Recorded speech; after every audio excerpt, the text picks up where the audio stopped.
इल्मु दोस्तनि ऐं पढ़ण जो शौक़ु रखंदड़नि खे नेट तां किताब ॻोल्हण में ॾुखियाई थींदी आहे। असां सिंध लाइब्रेरी ते किताबनि खे आसानी सां ॻोल्हण में मदद करण जे लाइ हीउ मुख़्तसिर वीडियो ठाहियो आहे।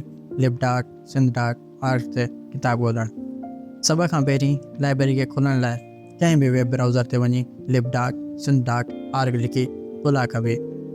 उन खां पोइ लाइब्रेरी में दाख़िल थीबो। असांजी लाइब्रेरी ते ॻोल्हा जा 4 खाना आहिनि: कैटेगरी, लैंग्वेज, फील्ड ऐं चौथों आहे ॻोल्हा जो। पहिरियों खानो आहे कैटेगरी जो। तव्हां कंहिं बि हिकु कैटेगरी खे चूंड करे ॻोल्हा कंदा त उन कैटेगरी जा सभु किताब साम्हूं अची वेंदा। पर कैटेगरी ते अञा असांजो कमु मुकमल न आहे, कुझु वक़्त में इहो मुकमल थी वेंदो। ॿियो खानो आहे ॿोली जो। तव्हां का बि हिकु ॿोली चूंड करे उन ॿोली में लिखियल सभु किताब ॾिसी सघो था।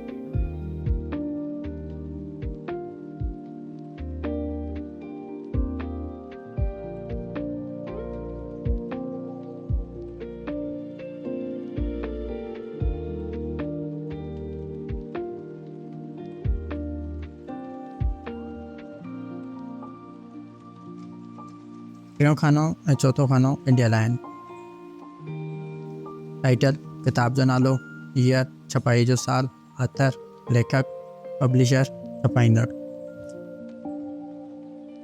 जेकॾहिं अव्हांखे को किताब ॻोल्हणो आहे त जंहिं ॿोली जो किताब हुजे उनखे उन ॿोली में लिखी ऐं फील्ड में टाइटल चूंड करे ॻोल्हा कबी त दुरुस्त नतीजो मिलंदो।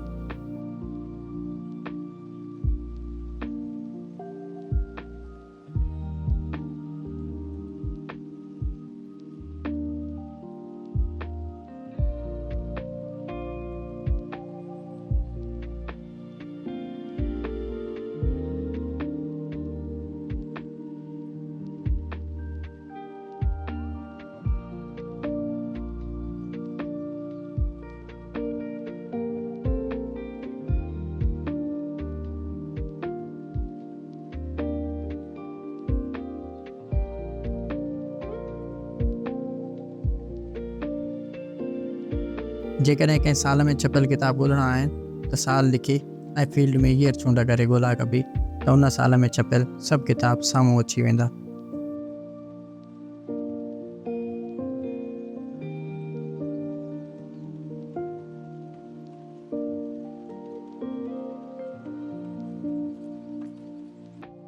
ऐं अगरि हिक खां वधीक सालनि जा किताब खपनि त साल लिखी कामा ॾेई जंहिं साल ताईं खपनि उहो साल लिखी फील्ड में ईयर चूंड करे ॻोल्हा कबी त उन्हनि सालनि में छपियल सभु किताब साम्हूं अची वेंदा।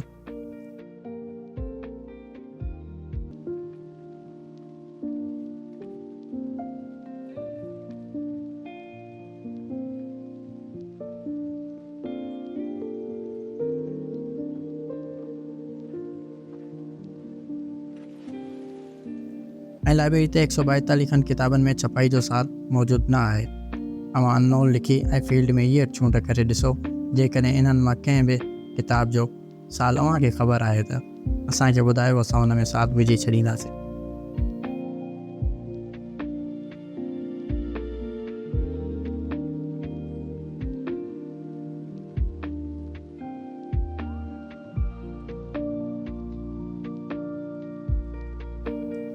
जेकॾहिं कंहिं लेखक जा किताब ॻोल्हणा आहिनि त उन लेखक जो नालो लिखी ऐं फील्ड में आथर चूंड करे ॻोल्हा कबी त उन लेखक जा सभु किताब साम्हूं अची वेंदा।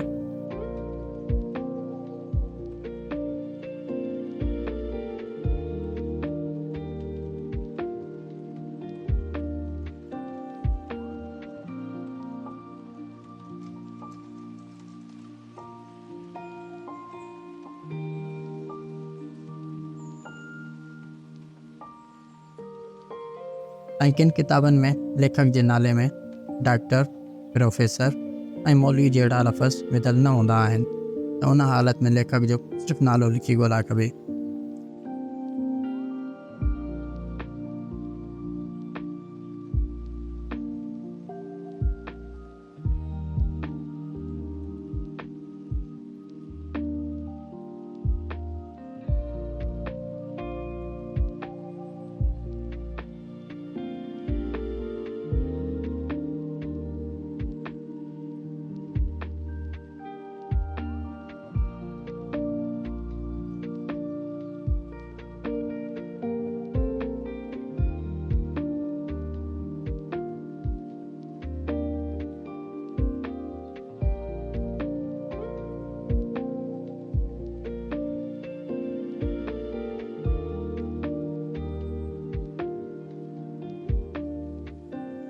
जेकॾहिं कंहिं छपाईंदड़ जा किताब ॻोल्हणा आहिनि त छपाईंदड़ असां वटि सभु अंग्रेज़ी में विधल आहिनि।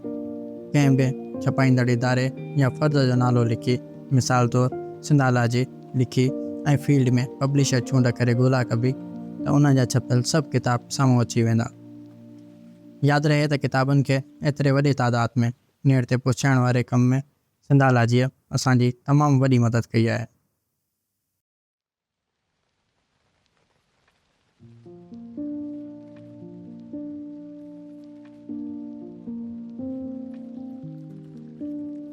उन खां पोइ जेकॾहिं कंहिं शहर में छपियल किताब ॻोल्हणा आहिनि त शहर जो नालो अंग्रेज़ी में लिखी ऐं फील्ड में पब्लिशर चूंड करे ॻोल्हा कबी त उन शहर में छपियल सभु किताब साम्हूं अची वेंदा।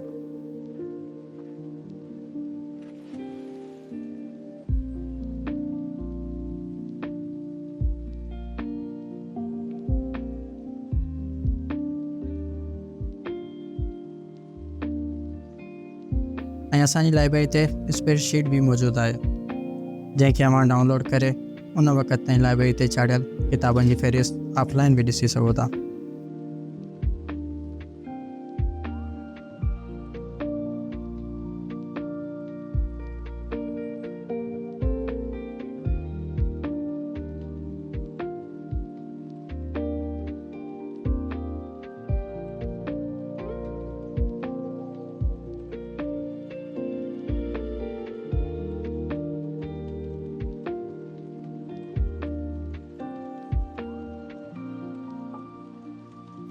ईअं त सिंधी जे नवनि ऐं पुराणनि फ़ॉन्टनि में हे हाणे जूं टे अलॻि अलॻि हालतूं मुख़्तलिफ़ तरीक़नि सां विधियल आहिनि।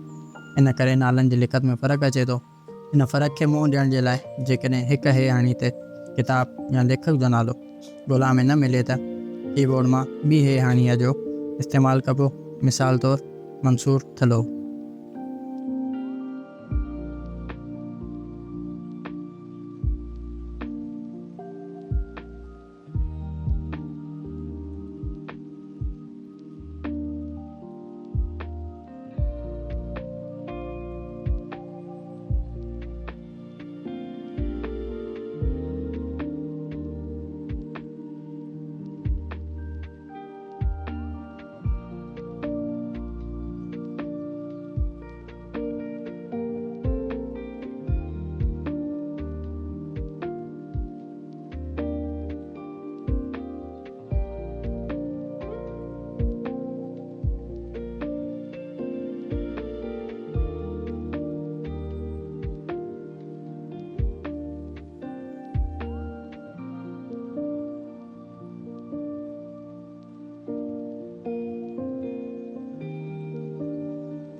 ऐं किताब खे डाउनलोड करण जे लाइ किताब खे खोले थोरो ई हेठि ईंदा त डाउनलोड करे जो खानो अव्हांखे मिली वेंदो। उनखे दॿाए इहो किताब अव्हां डाउनलोड करे सघो था।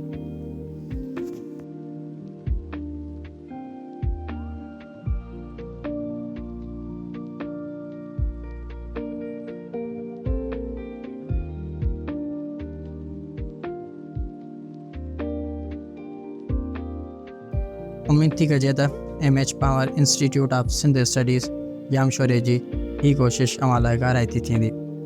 लख कुर्ब सदाईं गॾु।